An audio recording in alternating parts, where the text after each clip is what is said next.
Right. Well, it is wonderful to be here, and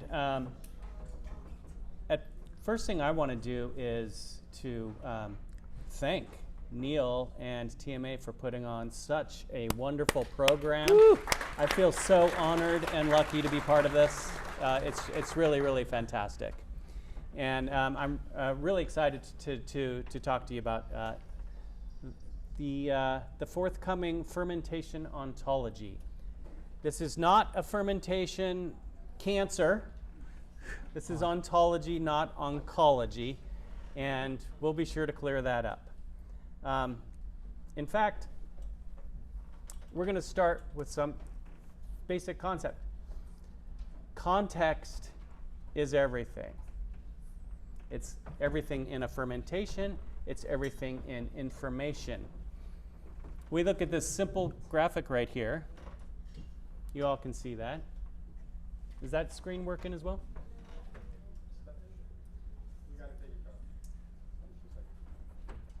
You can see this. Well, we'll just give you guys a second to get that projector working.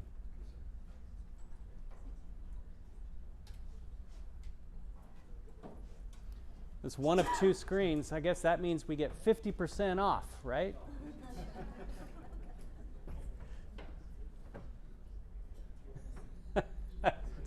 I'm working for you, Neil. I think we're good.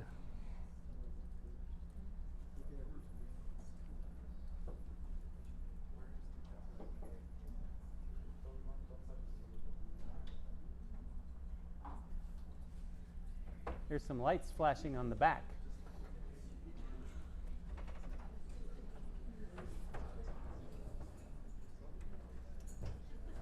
Is it going to work? Should we wait? It's going to work, sir. There we go. All right. Okay. Roll on. Here we go. Which color is darkest? They're all the same, because I wouldn't be asking you this if they weren't all the same. But when you look at it, you would swear that one of those circles is darker than the other. What do you? Sorry, you're doing it. Go for it. We're both driving. Lead. Right. They're all the same. That's all I have to say right now. So, about context. So, fermentation, for me, started really understanding, and first as a consumer, I don't know, 35 years ago, I think, when I met my lovely wife, and I went over to Asia, and I fell in love. And for me, it was anything from climbing a tree to make palm toddy or palm sugar, going to fish sauce factories or what have you. But the context of the environment, whether it be larger scale manufacturers or artisans, was everything to what the result of the ferment was itself. And so, we have to go back to that. Leave it on that screen, please. Thank you. Okay, so first, let's just do a quick introduction to put the context of what we're here to do and why we're talking about it. Because Sandra, thank you. That was a fantastic talk, inspirational, and it really set us up. I couldn't have asked for any better, so thank you. And for me, I'm kind of in between what Sandra has been doing and being a home fermenter, being a teacher, going into R&D, and then working with large companies and understanding what they do and being in between. But as an educator about fermented foods, how they're cooked, how they're eaten, and where they come from. And then I'm going to pass it off to Matthew in a few minutes, and he'll go into the details of it. But as a chef, what I started back in 20 years ago, I was teaching full-time. I was teaching back at the CIA, the Culinary Institute of America. And what I found when I was teaching the cuisines of Asia, somebody would come up and say, "What's Thai food?" And then the classic answer is something ludicrous of saying, well, it's coconut milk and lemongrass, and that's a list of ingredients. And so I had to come up with a basic way to describe what is this soup, what is this sauce, and where did it come from, the origins, etc. So I started doing different diagrams, going through and saying, okay, how does this work? What's an authentic recipe, which is a whole nother discussion for another day. So something like tom yum soup. How many people have had Thai tom yum? right? Most people, really popular dish. But Tom Yum has just become, it's actually a flavor profile. It might have started off as a soup, means a soup that's hot and sour, but now there's Tom Yum snacks, there's all sorts of Tom Yum things. So building models to explain cuisine, because for me, it isn't mysterious, but if you don't know, where do you start and how do you teach somebody about it? So then I started mind mapping these things to really get into, when I was teaching the cooking, well, what's a Tom Yum? What are the basic elements of it? And from eating Tom Yum for, I don't know, dozens of visits through Thailand, going to restaurants here and cooking it myself, I started to see these common threads through it, opening up books from authors and saying, okay, what always happens? And there's some basic components to it, and I can send any of this to you after.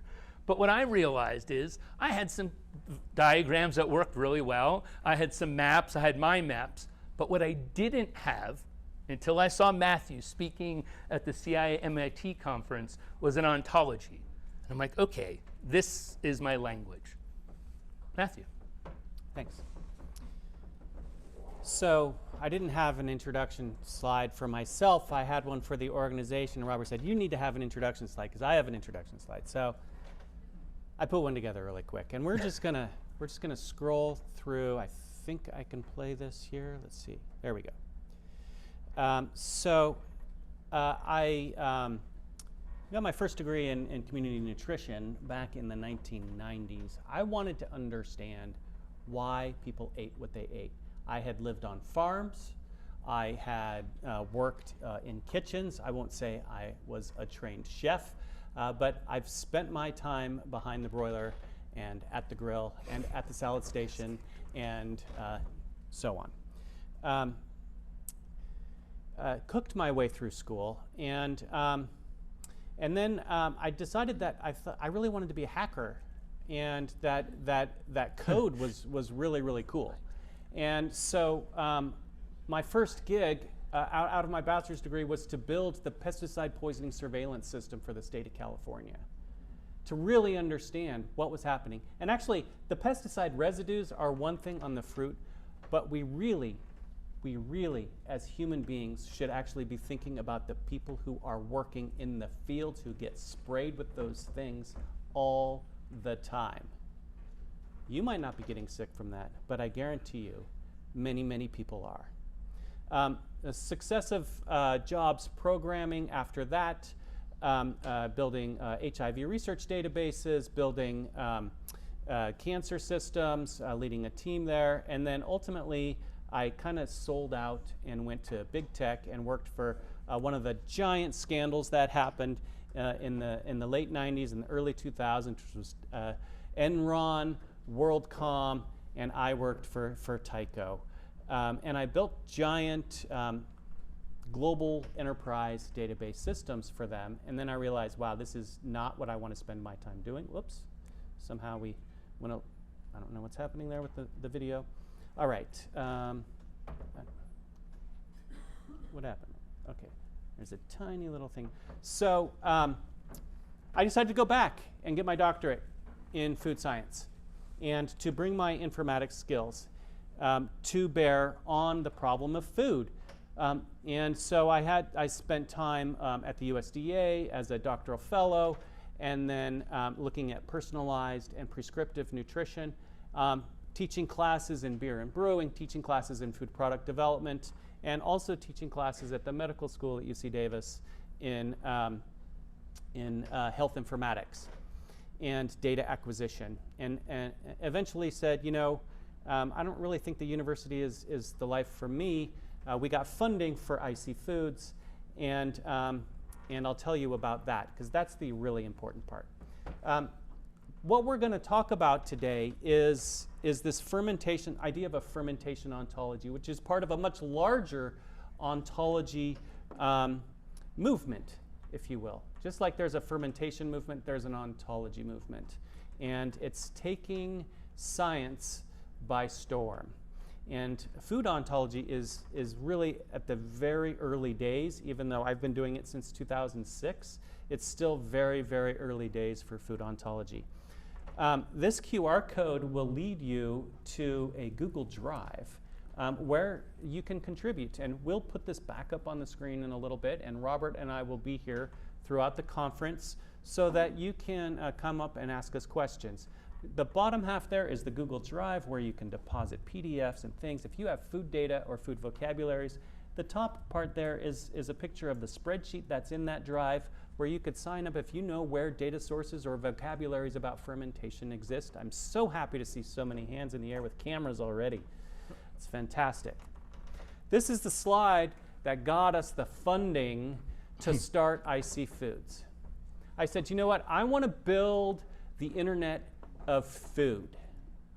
I want to be able to find foods as easily as I can find, or ingredients, or understand what the molecules are in those ingredients that are causing specific things to happen, or I want to understand how different food system actors can come together and integrate data information across the food system. So our mission at IC Foods is to democratize and digitize food systems so that we can improve security, sustainability, resiliency of the food system, access and equity, robustness and healthfulness, productivity and efficiency. We want to make the food system more transparent, traceable, trustworthy, to bring out stakeholder issues and desires and indicators of their success and codify those things so that we can actually see what are the trade-offs for specific stakeholder groups and scenarios. And we want to collapse the time that it takes to go from getting knowledge to having an idea, and from having an idea to innovating on it and executing that innovation, collapsing that time, making innovation happen faster. That's across science, that's across practice of what you do every day, that's across policy, and that's across technology. We're really about democratizing the food system. We see the food system improved by improving the number and variety of actors in the food system, much to what Sander was saying a little bit ago. We see the same thing about the number and variety of foods in the food system. Traceability, transparency, and trust. I think a couple of these I can skip over because I can see Robert's getting antsy, and I think we're running out of time already. One important part at the end here is this scientific and cultural education and workforce development. How can we train the workforce of the future to use technologies that will help us accomplish these goals? So with democratization, can I just build on that? So Yeah, democratization to me is about not being an orator of someone else's culture, but inviting people into that conversation and providing a platform to do that. And technology is going to help us do that. Because often, it's what just crushes my heart often is because someone doesn't speak English, they're not part of the conversation.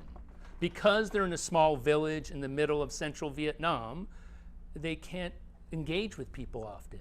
And so to me, it's about education. It's about understanding cultures and the cultures of cultures and being able to share that knowledge freely with each other.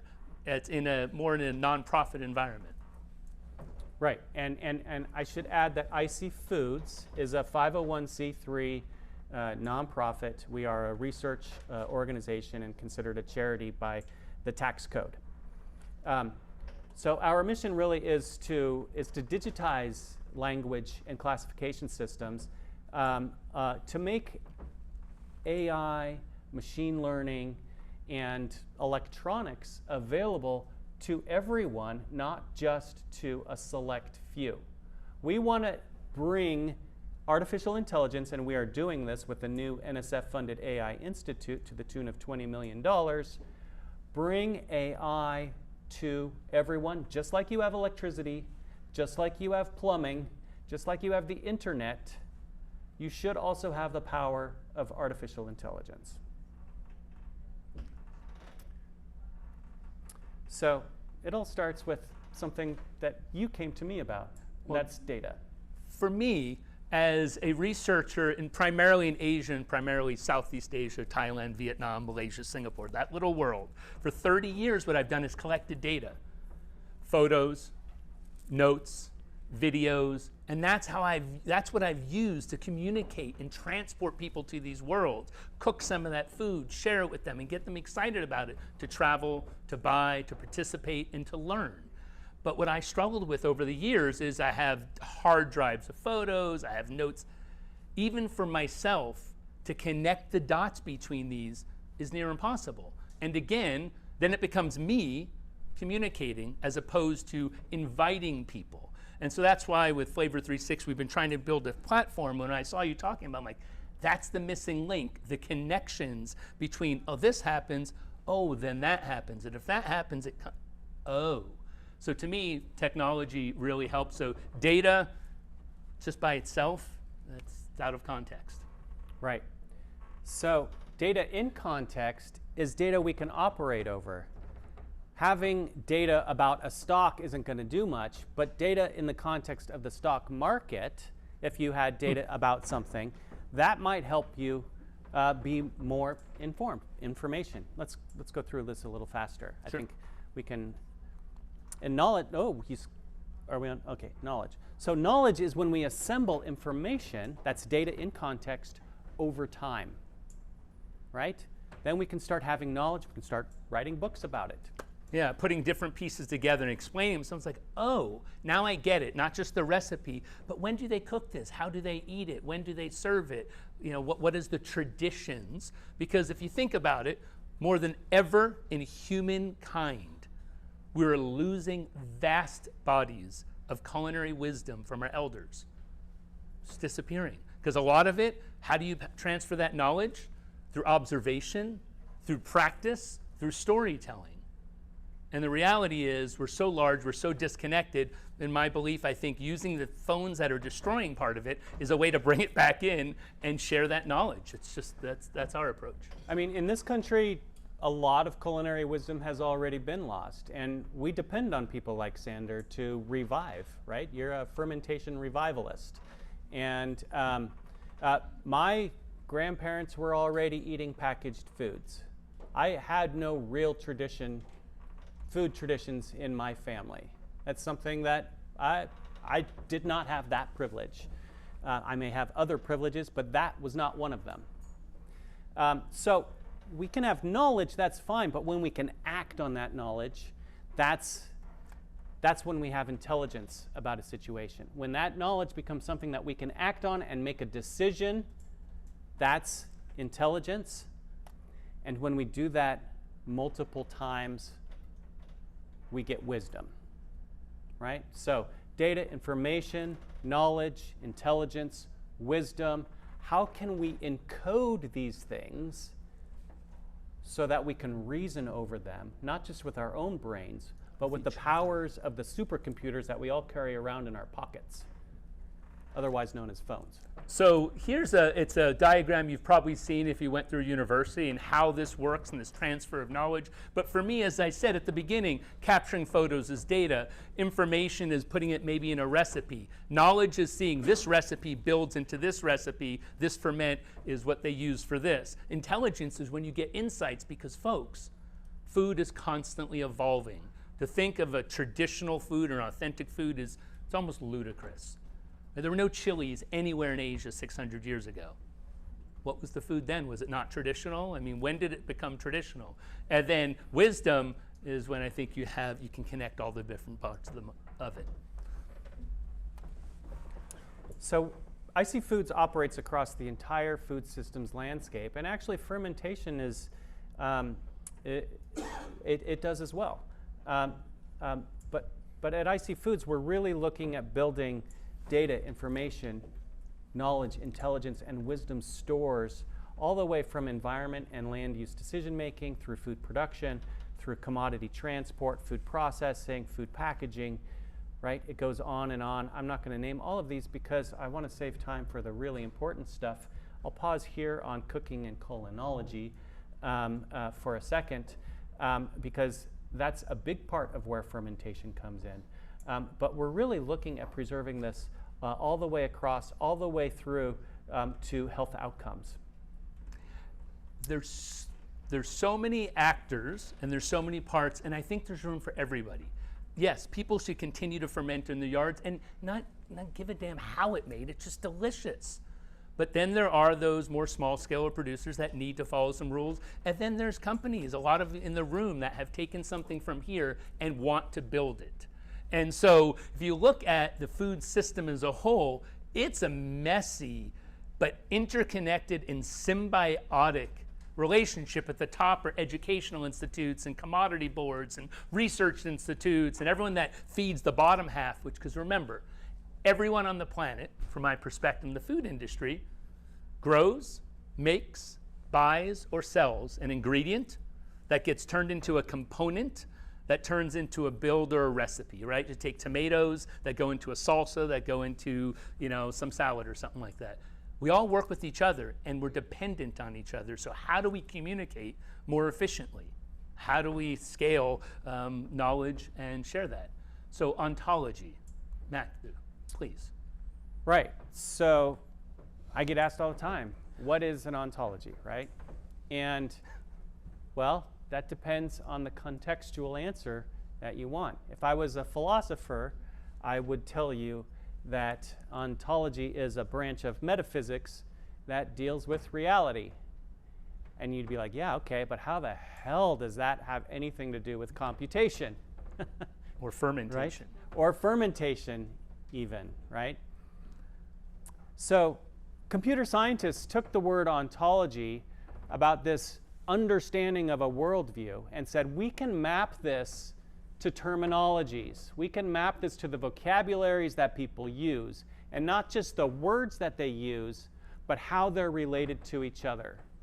So if I say a fish spawns in brackish water, that relationship between the fish and the water is how it spawns or where it spawns. Okay? So we have what's called a triple, and you're going to see lots of triples coming up in here. And I can tell you a little bit more about what that looks like in terms of the components of an ontology. So we start with the taxonomy, right? I said a fish spawns in a type of water. Well, that fish is a kingdom, phylum, class, order, family, genus, species of fish, right? And that water can be classified as brackish, salty, fresh, flowing, what have you, right? Now, that relationship spawns in, well, that spawns in is a type of a reproductive process, which is a type of a biological process, which is a type of process. So now I've got these taxonomies in between. Now, taxonomies to me, when I realized was, can we get rid of those controls at the top? Whatever.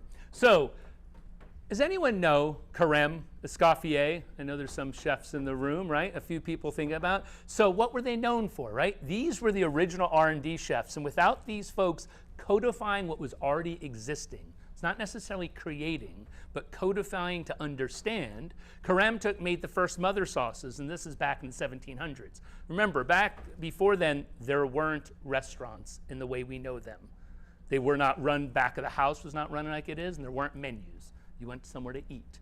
So what they did is they codified it, and we know this in the food business, it's speed scratch or this plus this. So this sauce with this, like hollandaise with blood orange is Maltese. Bechamel with cheese is Mornay. So that was the first way of codifying what was already existent.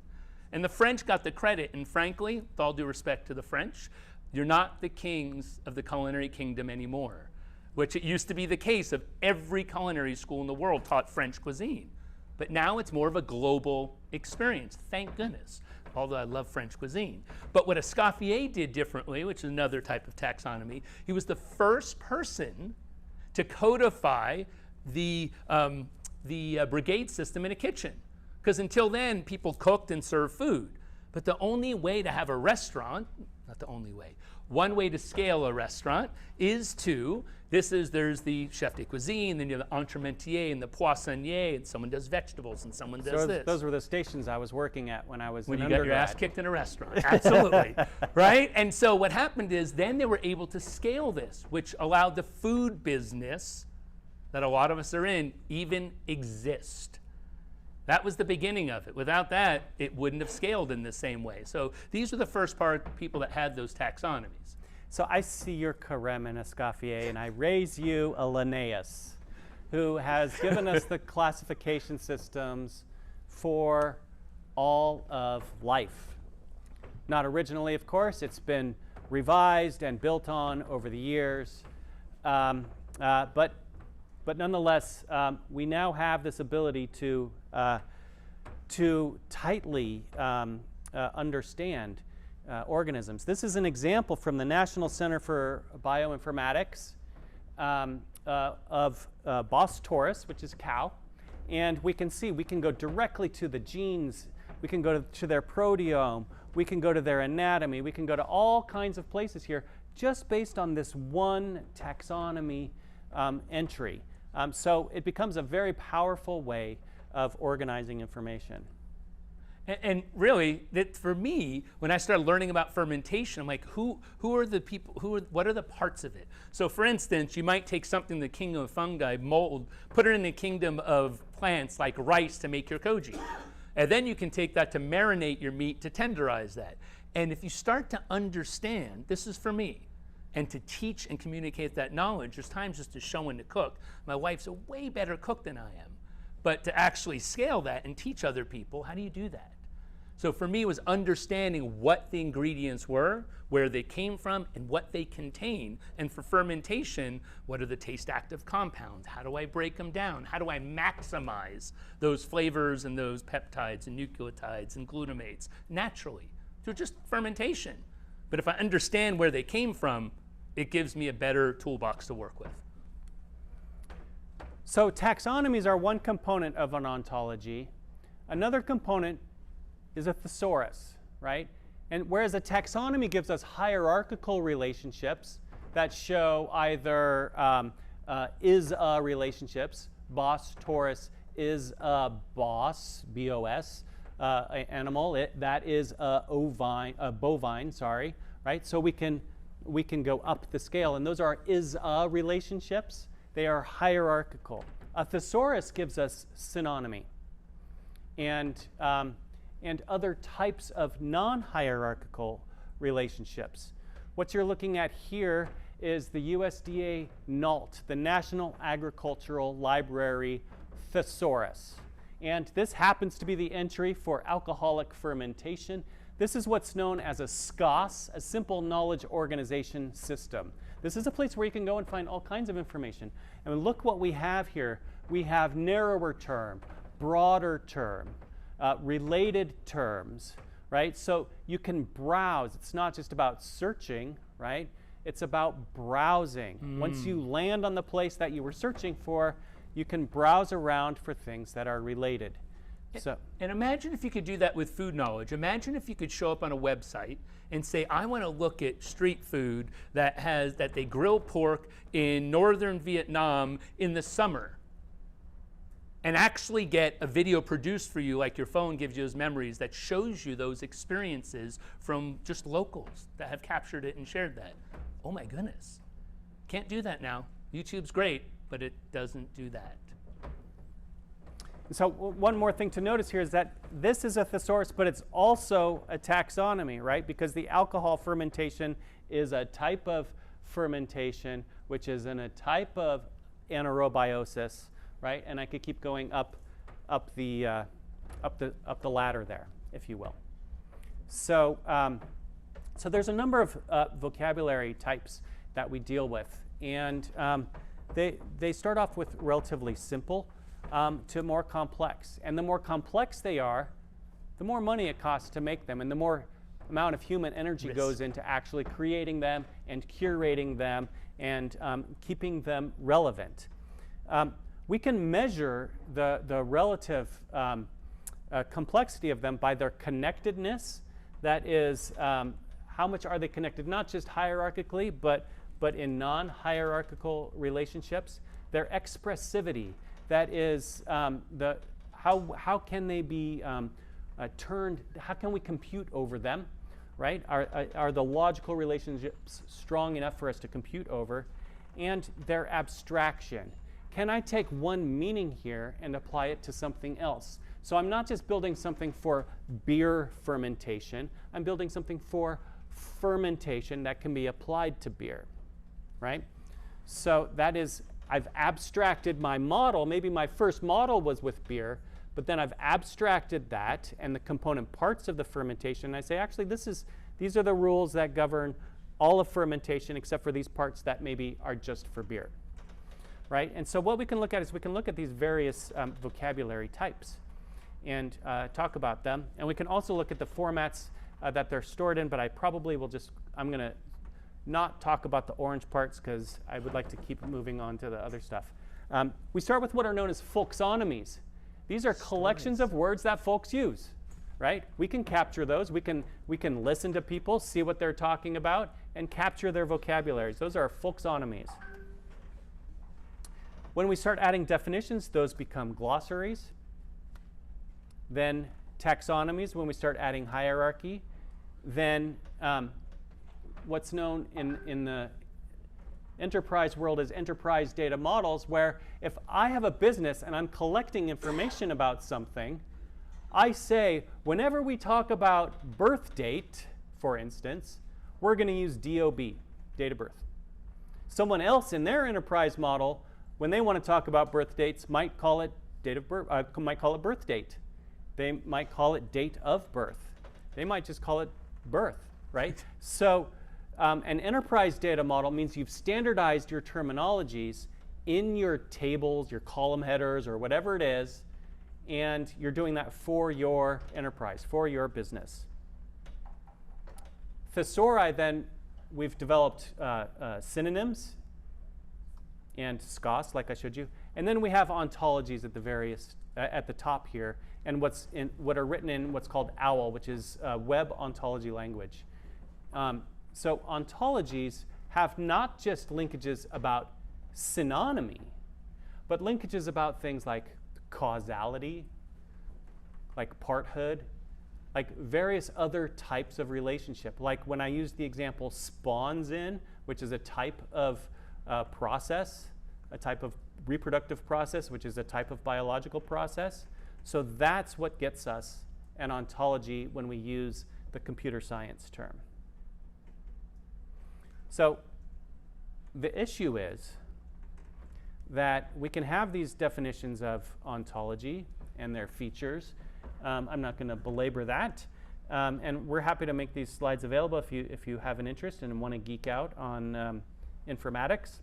But then how do we standardize on these things, right? If we're going to say we're all going to use the same words to talk about these phenomena, how do we begin the standardization process?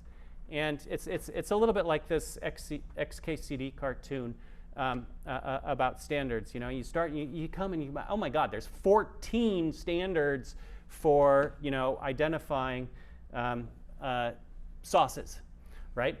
And you say, oh my God, 14, that's ridiculous. Well, then that's what are we going to do about that? Well, then you end up with a new problem where there's now 15 competing standards, right? And so this becomes actually a serious issue in developing vocabularies. Whose vocabulary wins, right? And this is why we need to bring stakeholders in. This is why we need to elevate the conversation about diversity, equity, and inclusion, even though you've just heard from 3 white-looking guys, to start off the conference. I think it's important for us to actually call this out, that these concepts are actually really, really important, that we need to hear from multiple perspectives about how to make these vocabularies and what they mean to different people. Something I asked related to that, Matthew, was yesterday, sorry, speak up, was about how many languages, because a lot of what you've shown me over time has been in English, and that was frustrating. And then he said, well, it's actually 26 languages that... So the United Nations Food and Agriculture Organization has what's known as the AgroVoc, which is the UN agricultural vocabulary. I didn't put a slide about this, but I think they have 27 languages. It is a vocabulary, though. It is a SCOS vocabulary. Actually, I showed SCOS like the Nault thesaurus. And there is some alignment between the USDA National Ag Thesaurus and the UN FAO's AgroVoc. But in ontology, the standard in biology is really set by the Open Biological Ontology Foundry, the OBO Foundry. And I am delighted to say that in 1 month, I will be at the United States Semantic Technology Symposium, and us foodies have overrun the conference. Most of the sessions are about food, and one of our new board members, Susie Lewis, who was one of the founders of the OBO Foundry, will be there talking about the IC Foods Foundry for food ontologies. And that is going to be fantastic. Right, so relative to food, we have these concepts about food properties and about their components, right? So I think we could all agree that every food has a biological component, a chemical component, right? And a physical structural component, right? Every food that you eat has those three components, at least, right? It also has properties. It has biological properties, chemical properties like pH, right? Physical properties, hardness, gumminess, right? And organoleptic properties that we can sense.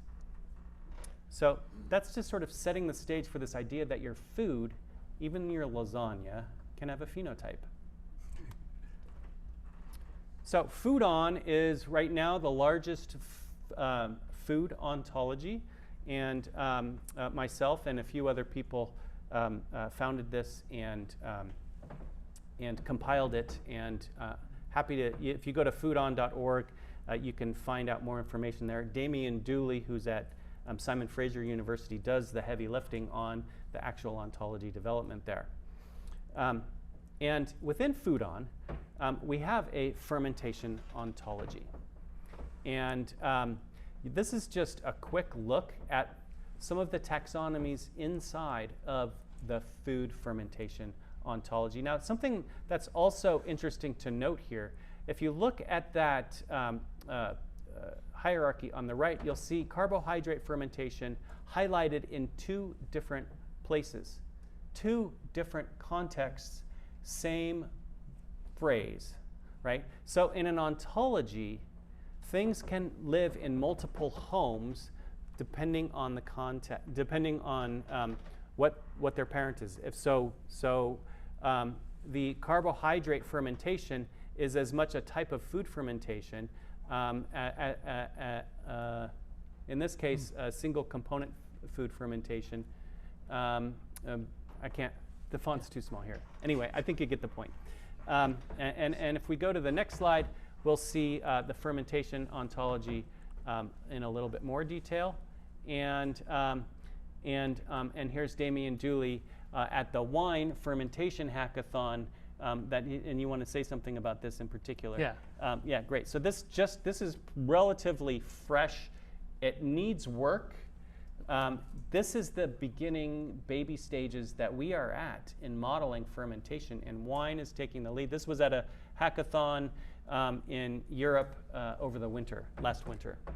So we've got about 15 minutes left. So just take a look at this. Just a quick snapshot, right? Here, this is just taking the grapes off the stems and crushing them. And if you really look at how complex that is, and there are standards for it and how to understand it, when you look, it's like, okay, now I get an understanding. And it doesn't always need to be numbers and graphs. There could be videos embedded and photos, and let me see 100 ways that people take it off. Like, oh.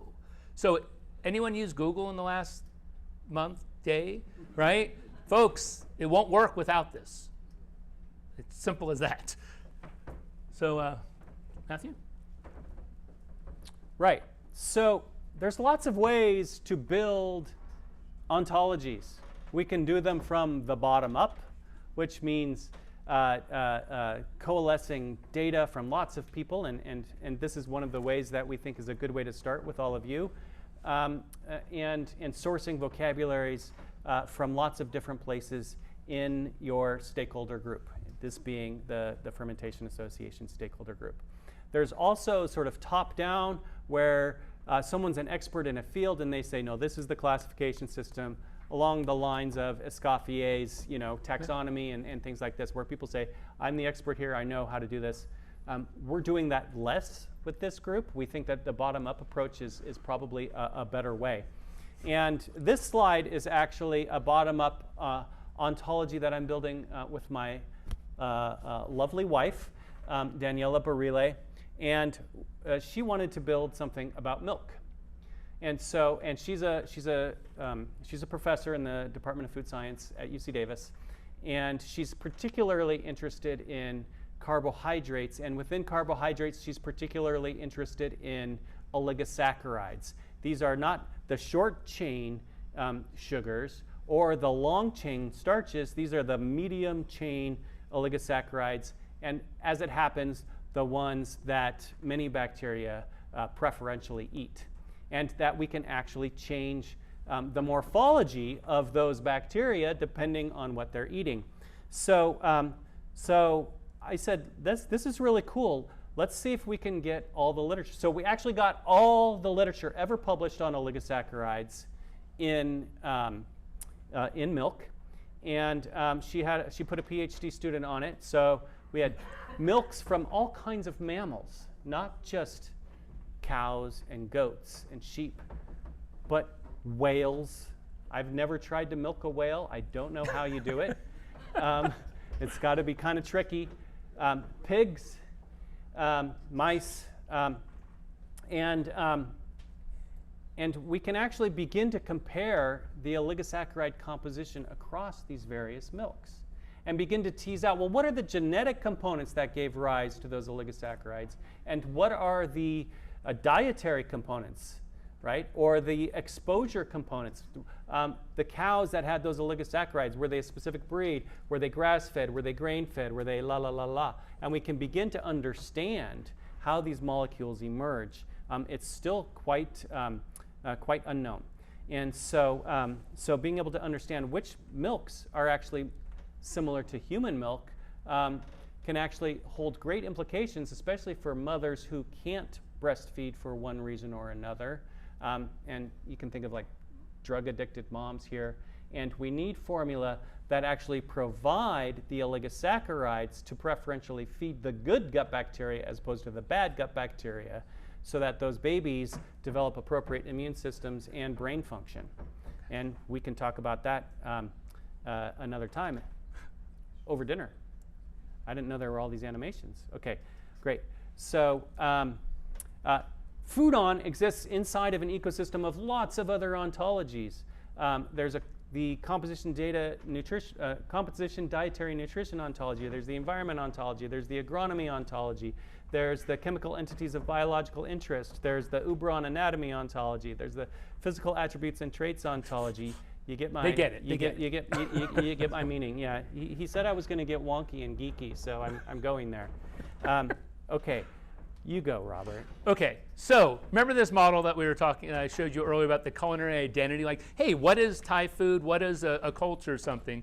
Then when I met Matthew, we spent a little time together, he identified, he's like, well, geography, it's really place, because place has so much more than just where it lands on the map. Like, that's a good point, fine. And we started working on this, and to me, what I always thought about is the flavor experience. Flavor, right, the organoleptic experience of the basic five senses, that is such a small part of what flavor is. And what we do as chefs, what we do as cooks, and what we do as food manufacturers is we provide nourishment for people's minds, bodies, and souls. And it's a holistic experience. Who you're with, when you're there, why you're there, right? It's really unique. And it's about context. And we don't all taste the same, literally and figuratively. Genetically, we have different preferences, we have different points of view, we're all completely different in this world. So how do we perceive that? And then I'm going to show you an example in a cultural context. Right, so this work came out of my lab when I was at UC Davis. Some of the work we did in modeling, how do we sense food? What are the various parts that we need to ontologize, right? So I showed you earlier the biochemical, the biological, the chemical, and the physical components of a food. The BCP, we'll call it in this diagram, right? And if we imagine that blue box that says BCP on it, biological, chemical, and physical properties and components of that food, and then we add other foods, also BCP, time, processing, and environment, we get a new B prime, C prime, P prime, right? I know it's a little wonky right here, but what this does is, of course, it changes the flavor, right? This is a model for how we can break this down into very specific vocabularies, right? So this is the part that happens in the food, and the organoleptic properties of the food, but not necessarily what you're tasting. And let me explain that. See, so there's a food boundary there, you see? These are the properties of the food. And then there's this external consumption environment that happens. And go ahead. Thanks. And in that external consumption environment, that reaches the boundary of the human sensation boundary, right?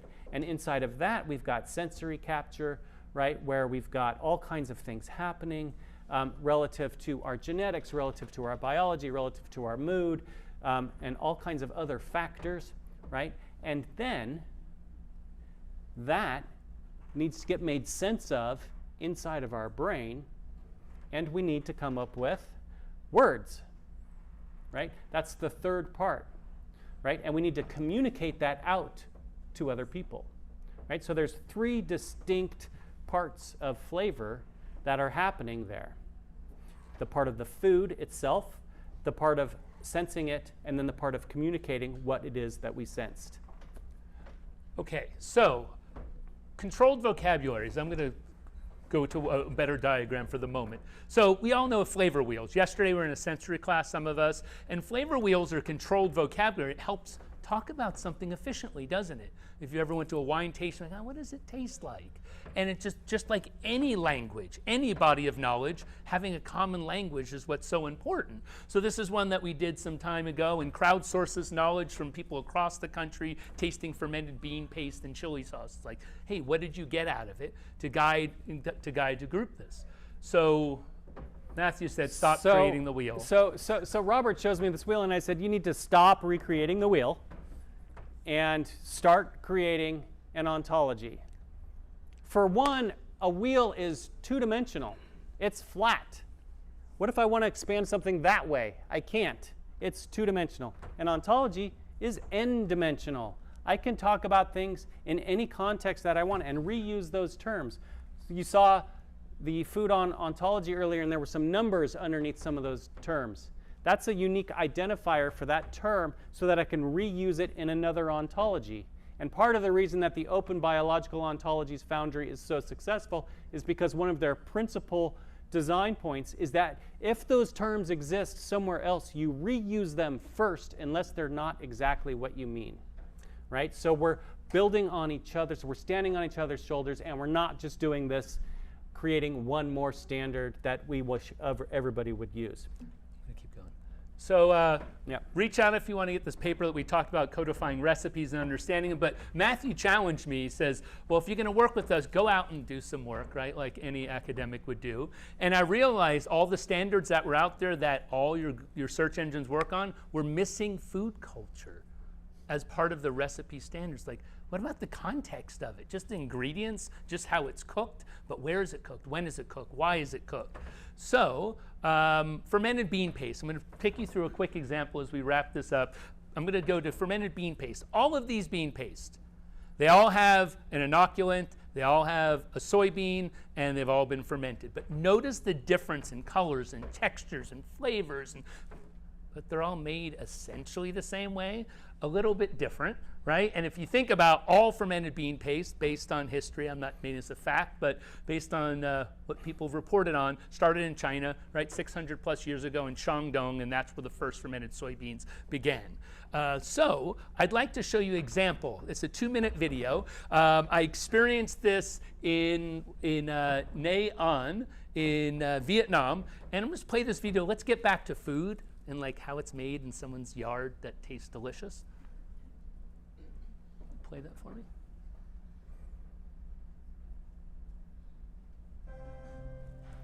Besides Ho Chi Minh birthplace, this area is famous for fermenting soybeans. In Nung Nung, nearly every house is making it. Let's go find out what makes their soy sauce so special. Listen, Joe. Ah, there she is. This is where the magic's happening.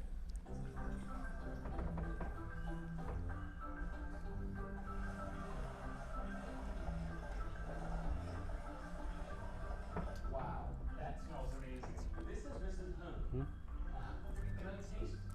I think we're okay, dude. Thank you. We're doing great. Check that out. You can see the soybeans. It smells really good. Just stick my finger in there. Whoa. It was so light in color. I didn't expect that much flavor. Can you show me where all the flavor begins? She takes dry soybeans and roasts them in this wok for 15 minutes. That's just the first step. After the soybeans are roasted, they're cooled down. Now we get to grind.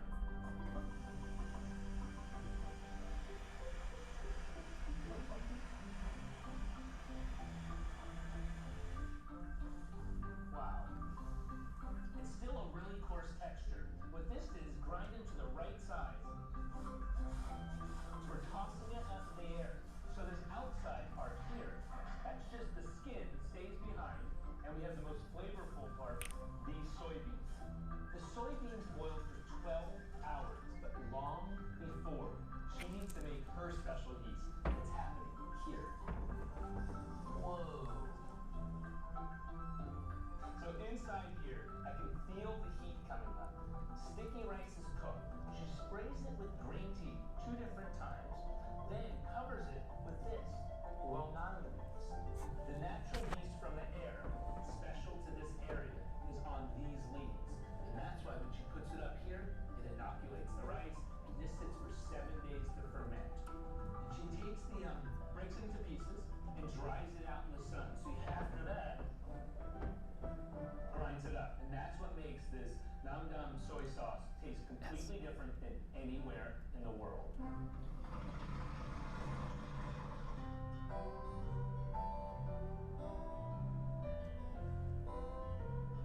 Whoa, it's in.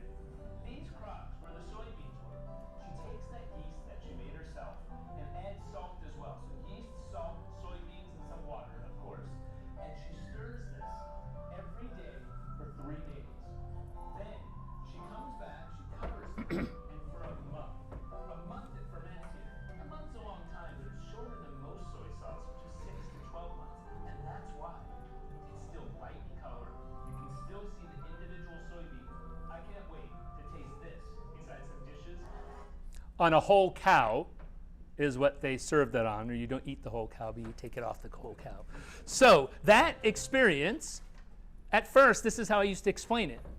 Okay, what's unique about it? How they're whole, soybeans roasted. Most soy sauce, you don't roast the soybeans. Can you pass those out? Here's some actually from that day. Soybeans and some of the yeast if you want to take. There's just a little packet of each to check it out, and maybe somebody can ferment it. I tried and my soy sauce went bad. I wasn't managing it well. But then if you look at what is this soy sauce, for me to really understand it, for me and how my mind works, I want to say, okay, it has context. It's year-round production. Where is it made? It's in North Central, so why is that important to them? How they cook their cuisine, what the colors are like. You move to the bottom, what are the ingredients? And how are they processed? And it makes it through that. And the ingredients, they're sticky rice, they're inoculated. But you can start to see, even if you're just a culinary student or just a curious cook, you look at this, understanding what was happening there, that's what was happening there. There's the ingredients in yellow, there's the processes in green, and then there's the output. It's a really complicated thing. Although, as Sandra said, sometimes you inoculate it, it tastes delicious. That's fine.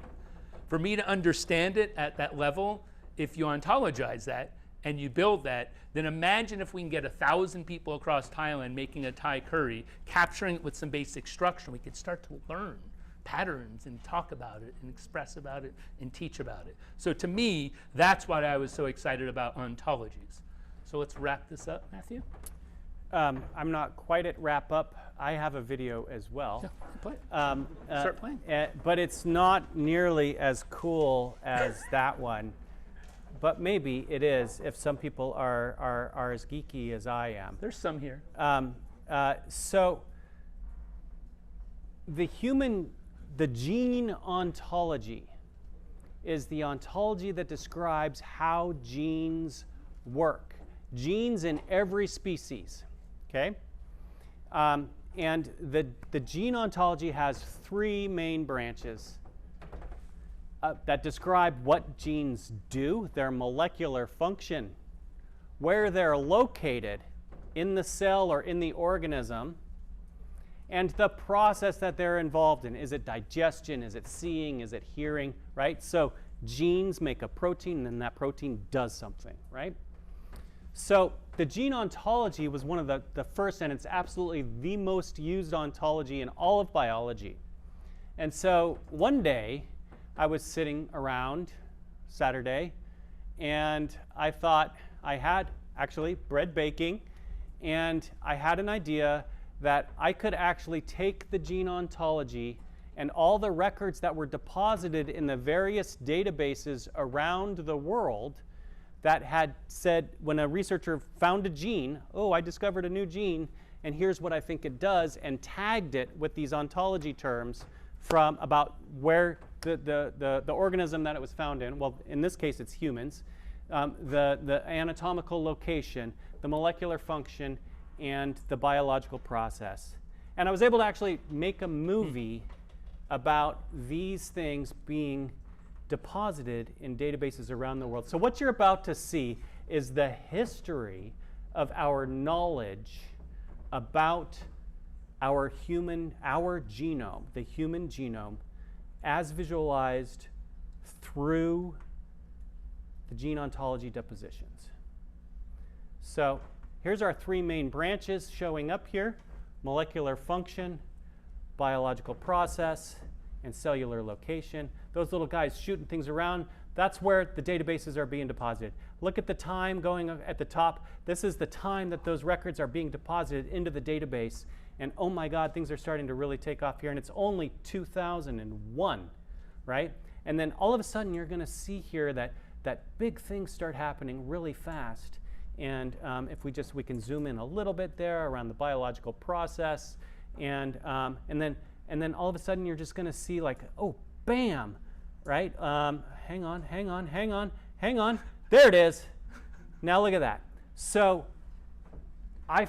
we found a lot of information. All of a sudden, a bunch of genes that do something. Let's take a quick look at what they do, right? So turns out it's immune response, and it's in the extracellular matrix area, and it's about antigen binding, right? So this is essentially, imagine being able to do this about food and culture, and then be able to dive in about some kind of food or some kind of process. It would be pretty cool. We can't do it now. We don't even have the ontologies yet. But to be able to have a place where people can explore wisdom about food and learn, I think would be phenomenal.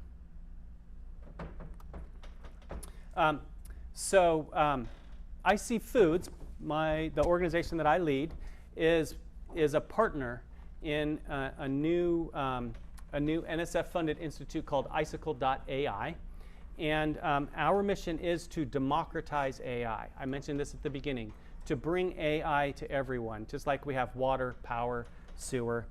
And I won't belabor all of our pillars of existence here, but we are building AI to bring to everybody, and one of the first use cases is smart food sheds, which includes doing things like we are doing here, which means working with stakeholder groups inside of food systems to be able to talk about food and what matters to them.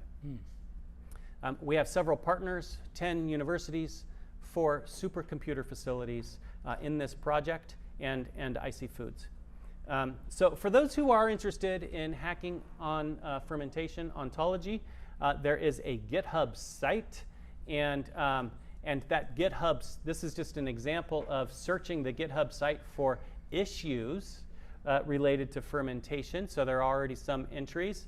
For those of you who don't know what a GitHub site is, it's a place where source code is stored, and it's a place where ontology writers store their ontologies as well.